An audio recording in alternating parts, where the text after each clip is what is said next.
Let's go. You're now tuned in to the Finding Success Show, where we interview guests and uncover the keys to success in business and in life with your hosts, Justin Bozak, Abe Cavella, and Tom Zdanowitz. Welcome to the Finding Success Show.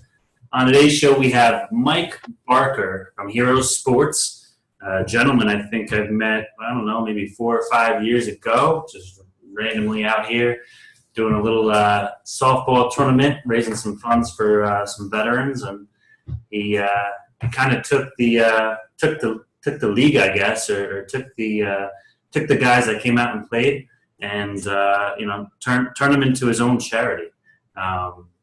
So let's start there, Mike, because that was I guess as you kind of get thrown around the world and you're doing all these traveling games and stuff, and we kind of went through something where the guy that was putting on the game, I guess you guys didn't see eye to eye, and you just said, hey, I'm going to take the ball and I'm going to run with it, and we're gonna do this the right way, which is pretty cool to see.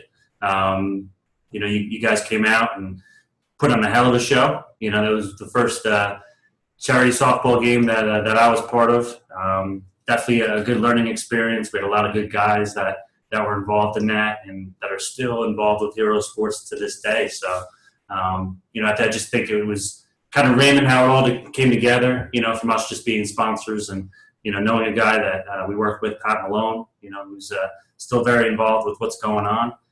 Seeing guys like Frankie Edgar and Marlon Moraes and Corey Anderson and Justin Gaethje just come out. I mean, it was random, right? Because, most of those games aren't played with UFC guys, but, when you're here at the Jersey Shore, that's kind of like, that's what we had to deal with, right? We got a lot of UFC guys that were local, and, we just asked and they came down and supported. And it's pretty cool to see now, your relationship with Corey and Justin, where they're, probably some of your biggest supporters, and I see they're out there hunting with you and hanging with you. So it's pretty cool to see how something that started really just from, you just being a participant, I guess, at that point, right? Yeah. So you want to touch on kind of just being in that position and just taking the ball and running with it? Yeah. So, when I came out for the first event that we did in New Jersey, I was just a veteran, on the team, just like all the other vets, glad to be able to come out and, just be a part of that event. And then, obviously, you alluded to, some things happening that, us as the veterans didn't like, so we were just like, let's try to make this into our own thing. So, I kind of took the ball and ran with it and, started the nonprofit and kind of kept the ball rolling and used the relationships, that we had from there and kept growing it, and, fortunately those guys, Frankie and Corey and, Justin Gaethje, all those guys that were a part of that event, obviously the Frazier brothers have all continued to support, which has been awesome. And that was 5 years ago, so we've been able to grow a lot of different programs, through sports and hunting and fishing and recreational type activities. And we've, been fortunate to help over 10,000 veterans, service members and their families. So in 5 years. So it's been a pretty interesting journey for sure. You call it a wild ride, right? I mean, you started with softball, now you're doing hunting and bowling, and I think you were doing volleyball or something. I mean, you really just, from what I see perspective-wise, you're just trying to keep people out there, and build a community, keep people active. I know from just obviously speaking with you, I think the biggest thing for dealing with veterans is, having that common bond, right? And coming out of the military where everything is so ingrained and everything's by the book, but you have that camaraderie. But then when you leave, they really don't do, I think, a good job getting you guys into better positions. I mean, some guys can, but not everybody's in a position to just go get a job and kind of live life. And I think that's kind of like the stopgap that, you guys have kind of been there to help people out. So you want to touch on maybe a little bit about some of the guys that you've helped out? Yeah. And like you said, the military doesn't do a great job of the transition part. When you're getting off of, active duty, you get a 30-day class on, transitioning out of the military, and then you're gone, and you move usually into a community where there's not very many people that can relate to you. There's even on my street, I think there's one other veteran that lives on my street, and most of the other people probably can't relate to things that I've been through. So and everybody kind of has that same similar scenario. So but yeah, I mean, obviously the guys that we've been able to help, your Brandon Tenerys and your David Lopez's and your Seggies, all those guys that were a part of that event, way back 5 years ago, are still involved in our program, which is, it's great to do one thing for a veteran one time, but we've been able to continue to help these guys throughout the years, when they've had problems or issues come up, or, finances come up and, they're in a pinch or a bind, and we've been able to step in and help out, or, just getting them out to an event when they're struggling, or just somebody to, pick up the phone and call them and, say, hey man, I'm having a bad week. Is there something coming up something to look forward to? And I think a lot of the programs that we have that are continual programs, they're always looking forward to being at something all the time, instead of, hey, we took this guy on a hunt, this year, we'll see you again next year or the year after. What is that veteran doing for 363 other days out of the year? Because we're not keeping tabs on them, where you can come play softball with us, you can go fishing, you can go hunting, you can go play volleyball or soccer or golf, or whatever you're into. We create the opportunities for them to stay active. Yeah, I think accountability, I guess, is the key there, right? So, not really having those connections, like you're saying, in the community that you're living in, and maybe not having the bond if you're overseas and you're away for 4 or 5, 6 years. I mean, the world changes, and I think that's what most people don't understand. I mean, you're in your bubble, right? And the world continues to revolve and change, and things happen, and people move away, and you come back and you just drop back in, and it's kind of like, well, just figure it out. Like, you could fight through it, but when it's real life, and you have to worry about housing and financing and kids and all these extra things that maybe weren't on the table or on your plate, in the military. I think that kind of becomes the issue. Some people can kind of get on their feet quick, but not everybody. And I feel your role with Hero Sports and other organizations that are like that, definitely help out. And we know there's a lot of organizations out there too that just they prey on just the situation for the fundraising, because they know veterans, obviously everybody's wants to donate, everybody wants to help a veteran. It sounds great, but there's a lot of organizations that also take advantage. So you want to go over a little bit more about kind of like what you guys are actually doing day to day, because it's not just sports. Like, you have like a whole organization that's helping out, back office and things like that. Yeah. So I mean, we have people that help with all kinds of stuff. From our website to fundraising. We have a fundraising committee. We have a board of directors who are helping with the back of the house stuff, with like bylaws and articles of incorporations and partnerships, and just all different kinds of assets that you need from the nonprofit side of the house. I'm the face of it just because I started it, but there's so many people that help out, from people who do our apparel and set up at events, and just all different kinds of things that go into making the engine run. We have volunteers and people that help out, and just so many great supporters that want to see this thing be successful, that put hard work, blood, sweat, and tears into it, just like I do. So and we couldn't do it without them, for sure. Mike, do you have like an actual like headquarters location? I mean, I know you're based in San Antonio right now, but is there like a physical location? Is it in San Antonio where like veterans can like walk into and talk to someone and volunteer, sign up for events, or is it like mostly online? I mean, it's mostly online. We do have an office here in San Antonio. We share an office space with one of our supporters. that is a day-to-day business.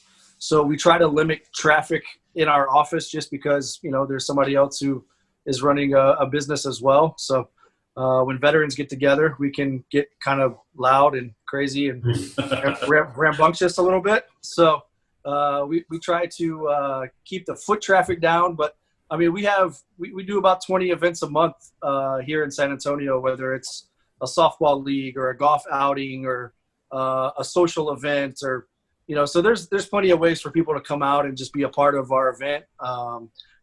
Most of what we do is on social media, offering different opportunities for people to come out and be a part of what we're doing. And, most of these guys have my number. Send us a message. I get tagged on social media all the time for people who are struggling that I reach out to. Social media marketing is huge in the veteran space. Most of them are on it. And it's very easy to reach people from Hawaii to New York to Florida, very, very fast. So, we've built a network of people who follow what we do. And when we ask for help, once we've, done the litmus test to make sure that it's legit, we are fortunate to have a lot of people that get behind and start supporting pretty quickly. That's great. So, Mike, real quick. So, obviously, you're based there in Texas. Now, when you try to extrapolate this out across the country, obviously you have the social network and you can make connections like that.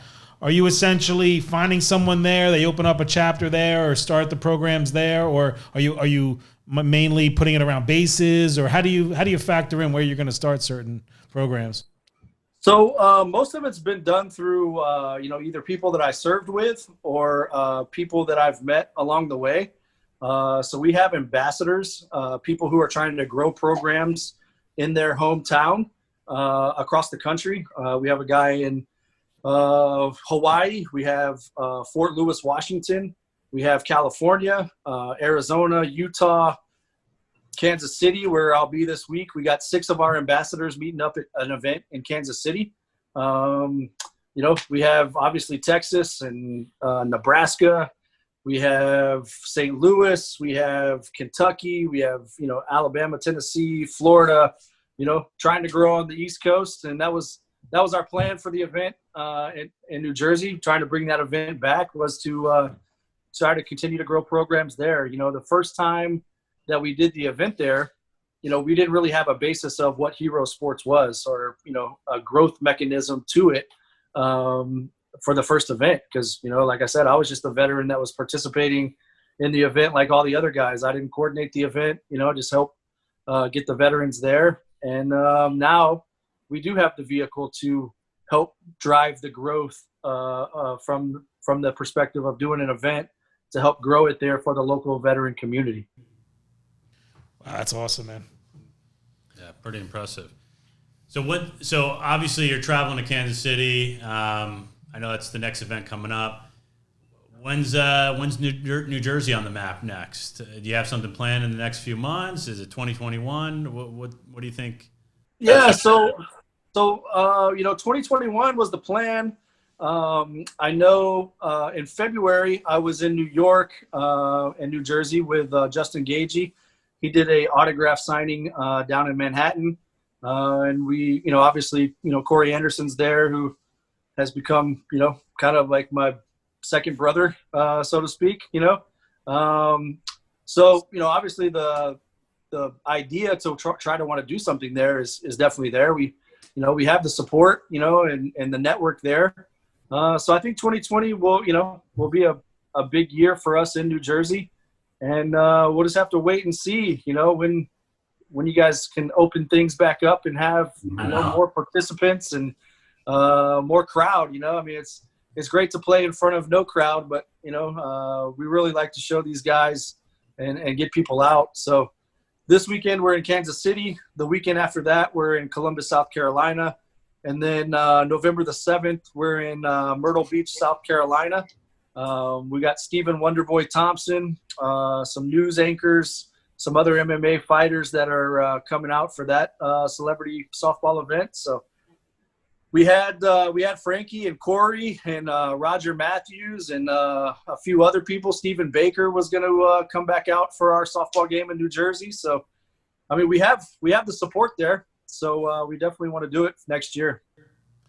And I would assume all these events are on your website, right? So like if someone, checks out, goes to Hero Sports, they could see all the upcoming events on like a calendar type of setup, or they reach out to you. How does that work? Yeah, so we keep the calendar updated on our Facebook page. Okay. So Hero Sports on Facebook, Instagram, and Twitter. But the calendar of events is up on our Facebook page. So you can just go to our Facebook, Hero Sports, and it'll be right there. Great.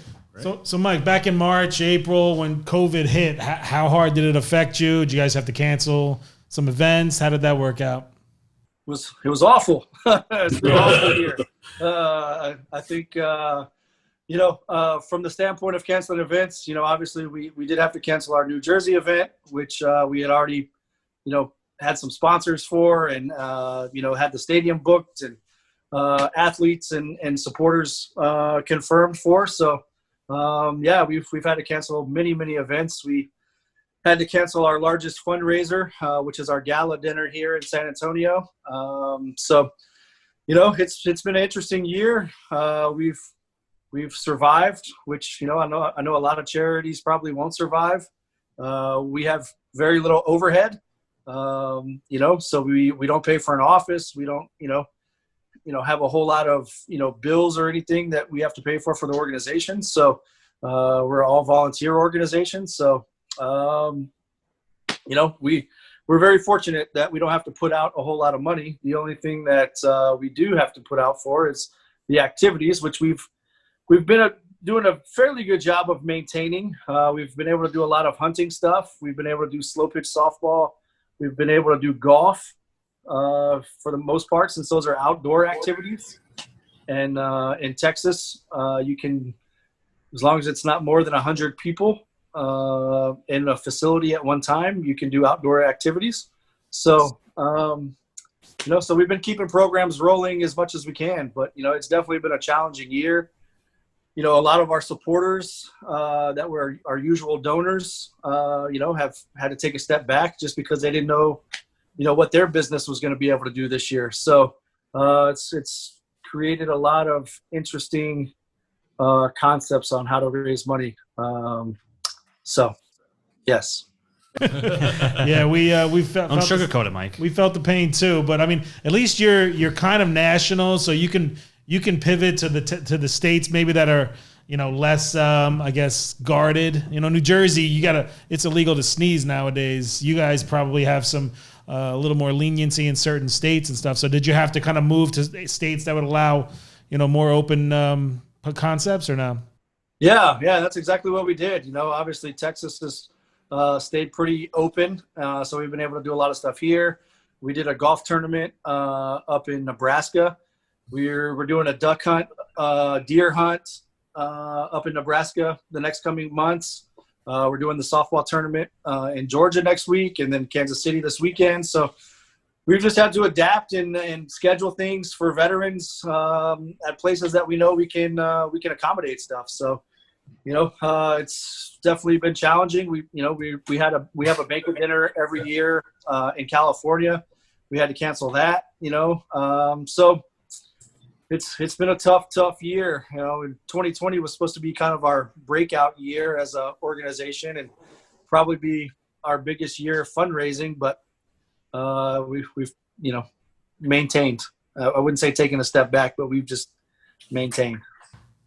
Yeah, I think if anybody gets through this, everybody that does restaurants, retail, whatever it may be, I think everybody's in prime position now, because unfortunately, like you said, I think a lot of the, maybe competition, and I wouldn't say charities compete with each other, but, if you're raising funds and there's multiple other charities raising funds, obviously, there is probably some sort of competition for just attention.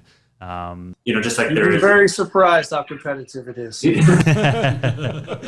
Yeah, you can't have your thing on that date. That's when we're having it. No, I know. But yeah, I think the ones that survive, are going to be the leaders now moving forward. which is important, because I think we went into that mode where it was like, all right, survival mode. It's all good. We're not going anywhere. We'll be here. We're not laying anybody off. We're just going to continue to hustle, and we'll figure it out. Like, it's not a big deal. A lot of people just kind of just said, I'm done. I don't want to deal with it. I don't want to do anything. They're going to come out of this and, they may not have a business. And maybe they were fine with that. Maybe they're on their way out. Maybe they're getting tired of it. Maybe it was just too tough to figure out. But I guess moving forward, like, what are some of the main things maybe that, have you implemented anything that you're going to change moving forward where, like, 2021, like, this is the mindset shift. Like, maybe we're going to start focusing more on this or that. Anything you learned? Yeah. So, obviously we found out how to use our social media platform to raise more money. Normally our social media was more about just highlighting how we help veterans.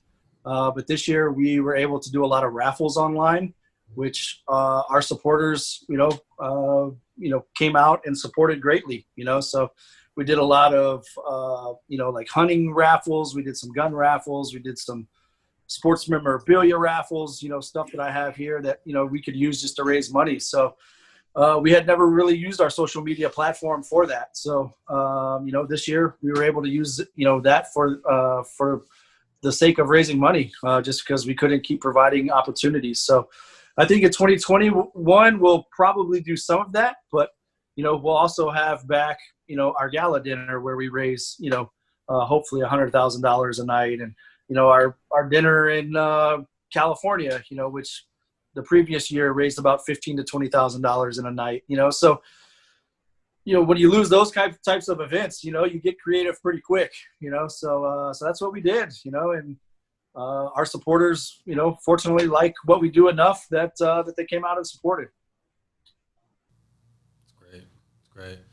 Yeah, this whole COVID thing is, as much as it's crazy, it's kind of helped us adapt and learn from things on how you can grow from this. And unfortunately, I know you ran into some challenges, but I think Justin, kind of nailed it on the head. You've learned how to adapt and kind of grow your business from this. So I think 2021 is going to be a big year for you, man. Hopefully, a lot of this stuff will start to open up at the end of this year, but now you've taken advantage of the social media and you guys are doing that, and you really kind of honed in on that skill. Raising money for these events that are coming up for 2021 will be even more exponential. And obviously, we're big supporters of you. So whenever that event is for Jersey, we're going to be as one of the main sponsors there, and we'll be there. Oh, look at that! Bringing I'm signing a check right now, Mike. No questions, man. Go. We're behind you. So, Man, the title sponsorship just went up. Nice. You're in the wrong business, man. Get into real estate. Yeah, he learns. Yeah. He adapts.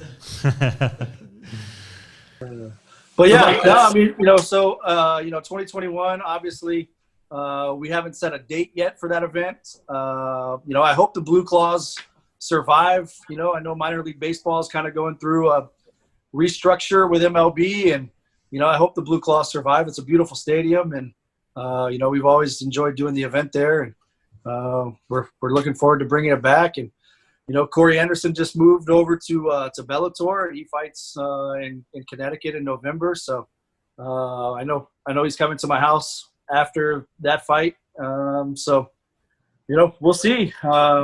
Start planning after his fight. What dates probably work. Obviously he's a huge supporter of ours, and big in the New Jersey MMA community. So. We'll see what date works, and we'll definitely let everybody know, because, we want everybody to come out and enjoy that event. Absolutely.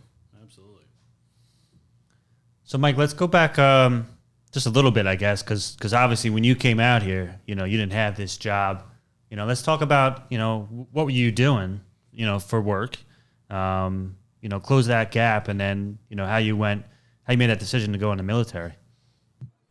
Yeah. So when I came out the first year, 5 years ago, I was working at Brooke Army Medical Center. I was a physical therapist assistant, working with polytrauma guys who had multiple injuries from battlefield, Iraq and Afghanistan. So my background is medical. I was a combat medic in the Army for 8 years. Went to physical therapy school. and worked at the military treatment facility here with amputees, burns, limb salvage guys that were contemplating amputation but wanted to save their leg from being amputated. So similar to what many people have seen Smith from the Washington football team. Aaron. Alex Smith. Oh yeah, the Washington football team. I'm like, the Huskies? Yeah. Oh no, yeah. Formerly known as, we can't say the name. So Alex Smith actually came down here and did his rehab and met with the military doctors here from the same program that I was a part of for limb salvage, to where, now he's back playing in the NFL. All these guys in the military that I treated went through the same program. So that's where I worked for 9 years, and just did my best to help guys who sacrificed more in the military than I did, and try to get them back physically and mentally to a place where they could transition back and live the best normal life that they could live. I thoroughly enjoyed doing that. Since the de-escalation of the war, less guys were coming back injured, which was a great thing. I always wanted to be able to work myself out of a job there because, you have to see trauma every day for 9 years. It can wear on you. And I started this organization just from that event, seeing how things went, and I felt like I could do a better job. And here we are, 5 years later, still rolling as an organization, and I'm still helping guys that I served with, guys that I treated as patients, and new veterans that I've met along the way. So it's really been a blessing that I've been able to kind of use my medical background to continue to help guys that I didn't even know, 20 years ago. So. I think it just speaks to who you are. I mean, you got to be a compassionate human being to be in that environment. It's, there's no words, I guess, I can't imagine, being in that role, in that job every single day.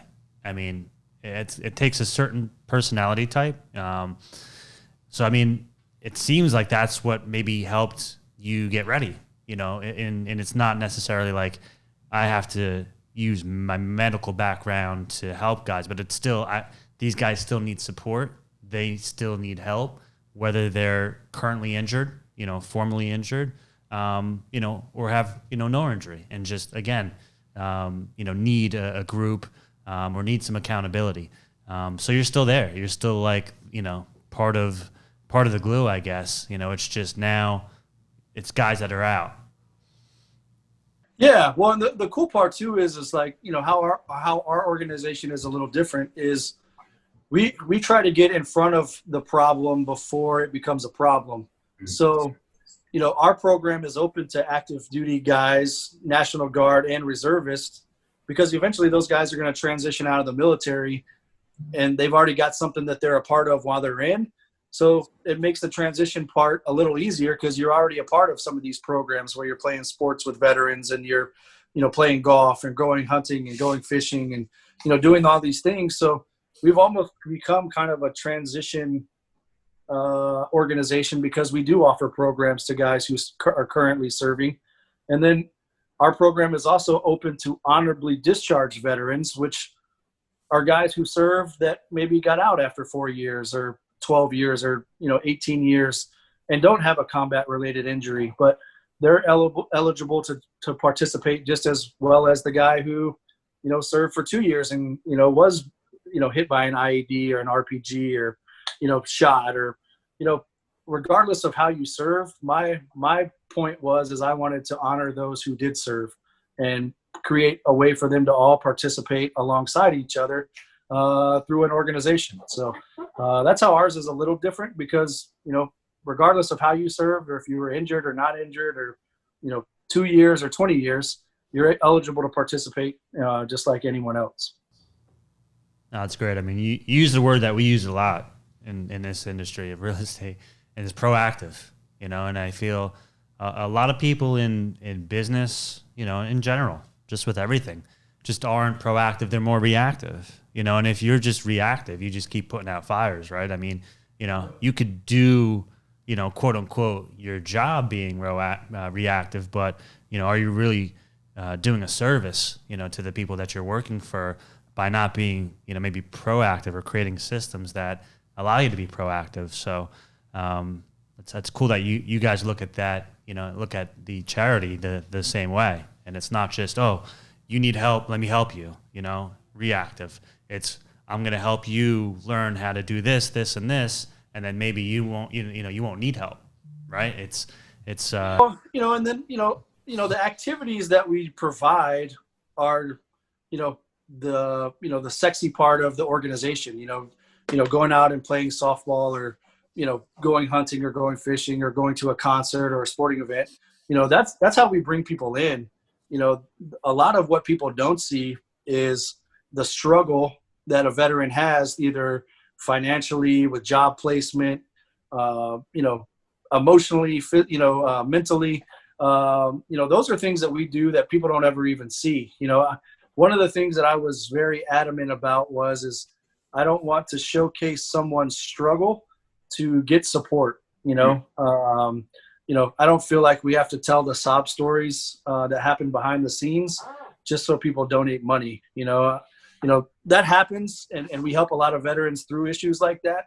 But, one of the things that, for me, just being the medical guy that I am, I just don't want to display that on a large platform just so somebody says, oh man, I feel sorry for that guy, I want to donate $5, just wasn't my method. But we do all those things behind the scenes. We help with job placement. We help with financial assistance. We help with, getting a guy into a, alcohol treatment center if he's, been drinking too much, or, we've helped guys with drug addictions, and, all those things that veterans suffer through that nobody wants to hear about, we help them through it, and then once they're done, they come back and they have something to be a part of, so it's not like, you go to this 4-week, drug and alcohol center and then get put right back in the same environment that you were, doing all those bad things before. Like, we were able to help that guy for 4 weeks, but now we put him right back in the same position he was 4 weeks ago, and he's doing the exact same thing. So I think that's how I try to approach things a little bit differently for our organization. Is we'll help you, but you got to be willing to put the work in too. Right. So, Mike, so on the aspect of awareness and making sure vets know you're available there, and you guys have this program also for donors, I mean, are you linking up with the armed services in their 30-day transition period, so at least the people coming out know that you guys are even available as an option for them? Yeah, it's very political working with the military. I'm sure you guys can't imagine that. Yeah. So there's already other organizations that are partnered for transition assistance, right? With the military. But I mean, we are very well known in the veteran community for helping and creating opportunities for veterans. So even though we're not officially partnered, we just got the Air Force Reserve to come on as a sponsor for an event. Things that we've been able to do and networking wise, even through, COVID-19, we got our first military sponsorship through the Air Force Reserve. We actually just got Tito's Vodka on board with supporting and becoming a donor. COVID-19 has created, outside the box thinking that has led to some sponsorships and some financial support too from avenues that, we didn't even really anticipate from before. So it's been a wild ride. For all of us, man. Yeah, brother. Yeah, just it's such a cool story, man. Because it's like I was there, I guess, for the first day that you guys came out, and just to kind of see it grow, and just to follow you on Facebook and Instagram and see everything you're doing. It's just like it's pretty cool, man. It's just and to know that you're so grounded and your foundation is good, and just like you said, we're not trying to put the veterans on a pedestal. I did see some things, and I'm like, this guy's a clown. Like what he was doing to kind of put, some people on a pedestal, because of their injuries, and then kind of use that to promote it. And like, I get it. Like, that's, part of how I guess you get attention and awareness. But there are better ways, and it is by word of mouth, being behind the scenes, doing the right things, and then the people that you do right by, are going to talk about it. And that's much better than the attention that I think a lot of these other bigger, corporations or charities are utilizing to kind of get the donations. Yeah, I mean, I would say that I'm very rare person, in the military. I was, one of 8 therapists that worked at the Center for the Intrepid when I left in 2014. So only 8 of us were there treating, critically wounded guys from battlefield injuries. There's probably about the same at Walter Reed Medical Center. So, and being a combat medic for 8 years, there's not many people that have my background and know as many people who have been injured from war as I have. So, so it would be very easy for me to call up a bunch of wounded veterans, put them in front of a camera, and tell their sob story and say, hey, donate to our organization because this guy helped this many people, but, I don't want to use their struggle and their, circumstance as a way to, raise money for our platform. I think once people get to know us and know that we really help and we create opportunities and find ways to help veterans all the time, 365 days a year, I think that should stand on its own and be a reason people want to support it, not just because we pulled on the heartstrings and was able to get $5 from somebody. It's just not my way. Yeah, I think the success stories you're building, and it's a longer, probably term thing, right? It's going to take maybe longer to grow, and but it's the right way to do it, right? So it's doing things, the way you think you're comfortable with doing them. And, eventually you'll see, I have a feeling, in 5 years when we're going to be having a discussion, and maybe you have thoughts, maybe it's going to be sooner, where, you guys will be more or less nationwide. You'll have, a bigger foundation, maybe a headquarters, you're partnered with, different things because. Man, Right. Damn COVID. See, I don't even have the inside information. We got to talk offline, but I just know you as a person. And, I think that's why, we get along. I know you're real, right? So I've met some of the other charity guys, and I know it's like, I don't know about this guy. You know what I mean? So so that's the most important thing, because you are the leader, the de facto leader of Hero Sports. It was pretty cool to see you guys come out, and there's a lot of awesome guys. I mean, you guys are all, we had a great time. It was fun. But then it was like, hey, let's get to work. Let's make this work. Let's make this better. Let's come back next year and let's put on a show. And let's do what's right by our guys that need us, that need help. We don't want people taking money out of the charity. We don't want to be here for the show. We want to be the guys that are on the ground and actually, helping people out. For sure. Yeah. And that's what we've been able to do, is grow programs in other cities and other states. And, there's no reason why we can't do it there, where it all started. And that's the hope and the plan for 2021 is to come back and do that event, since we had to postpone 2020s and keep growing it there locally. That's great, man. So a lot of people may not know this guy was a college football player. Yeah, Mikey. My man, Mike Barker. Yeah. Yeah, and I think that's why maybe he got involved with the sports, and that's why he got in the Army. You want to tell that story? I think it's an awesome story. I mean, I know you wanted to go to the NFL, but.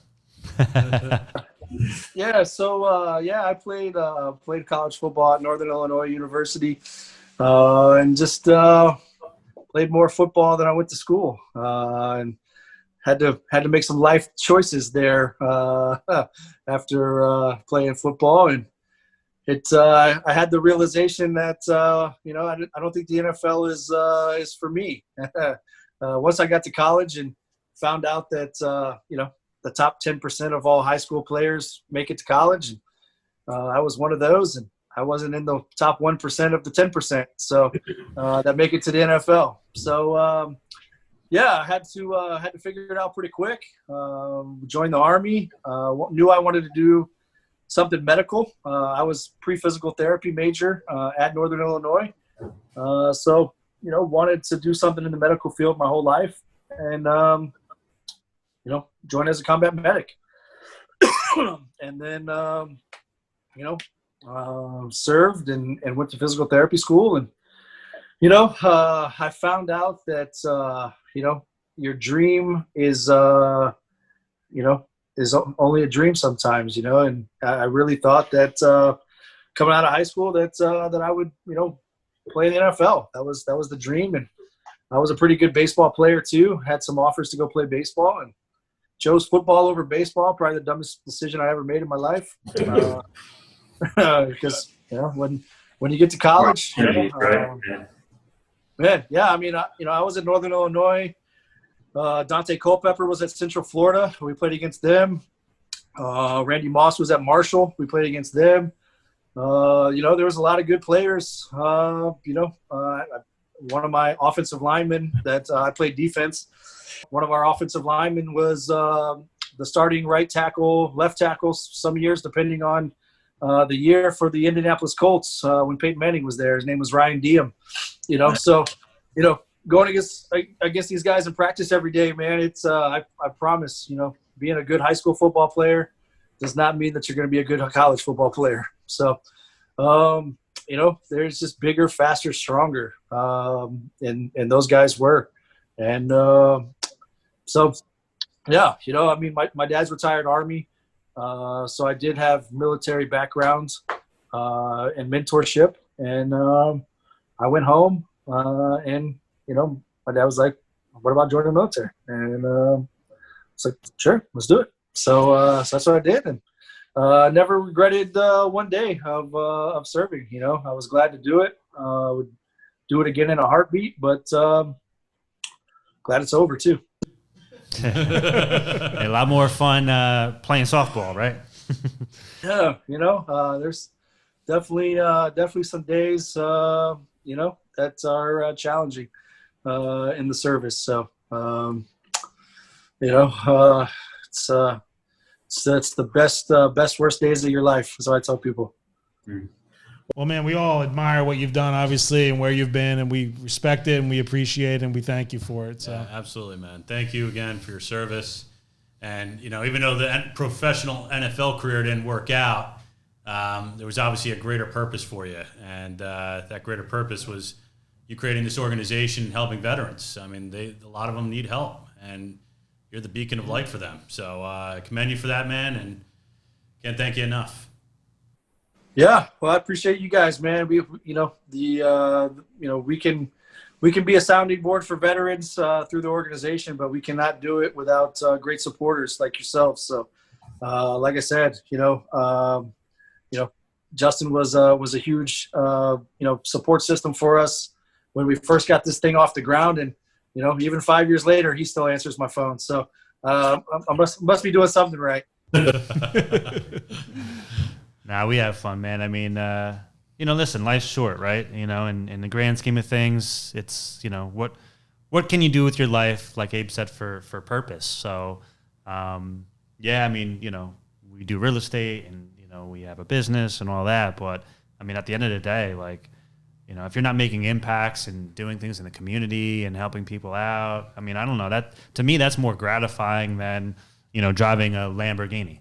Some people, it may be the other way around, and God bless them. But I don't know. It's pretty cool to know that you can do something that could help somebody out that may just need a leg up, that's down on their luck or whatever the case may be. I mean, I think not everybody, I guess, is, kind of born like that. I mean, I think a lot of that might be natural, but I think a lot of that is, once you maybe donate or impact somebody, and then you can see the thankfulness, the smile, the tears, and all those things that come along with it, like that's addicting, you know, to know that you could really just help somebody. And even if it's just the gratitude for 5 minutes, thanks, and I appreciate it, and whatever. I mean, you could change people's lives. And I think, you know, to me, like that's what life is all about.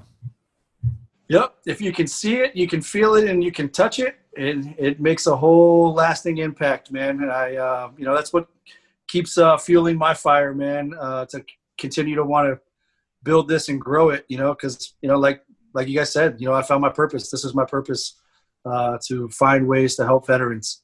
You know, I happen to use a platform that I enjoy, sports, outdoors, and recreation. I figured if, you know, I served and I enjoy doing these things, there's probably thousands of other vets out there that enjoy doing the same thing. So let me try to figure out how to build it as big as I can to help as many as I can. And, you know, I've done a decent job so far, but I'm not done yet either. There's a lot of fight in this dog. So that's it. You're just getting started, man. Just getting started. All right, Big Dog. How can people find you guys on social? Yep. So we're on Facebook, Instagram, Twitter, Heroes Sports, HEROES SPORTS, Heroes Sports. And then our website, heroesports.org. You can go straight there if, you know, you want to support. There's a donate tab. You can make a contribution or find out where we're going to be on our Facebook page via our schedule. So we're planning events all the way out to August of 2021 already. So New Jersey's going to be on there somewhere between now and then. Love it. Let's go. We'll be there. Love it. All right, so our local vets here in New Jersey, let's go. Our local, you know, celebrities, I guess, too. Yeah. See if we can get some other faces on there. Yeah, well, we got to compete, though. That's the thing. You know what I mean? Like, you know, we got to win. We got to beat these vets. Yeah, I mean, that's the thing, you know, growing these programs to keep vets active all the time. You know, that's the plan, and that's what our organization does. So let's figure out how to grow it in New Jersey to help the local community there. Sounds good, man. Again, thanks for coming on the show. We're obviously going to get the word out on this and spread it out through social media, and you can get this out on all your Facebook channels as well, and Instagram, and hopefully we can help grow the 2021 events even further. Awesome, man. Look forward to it. All right, brother. All right, brother. All right. Thanks again, man. Love you, my dude. Thanks for listening to another episode of the Finding Success Show. Make sure to subscribe for future episodes. Also, check us out at findingsuccesstv.com.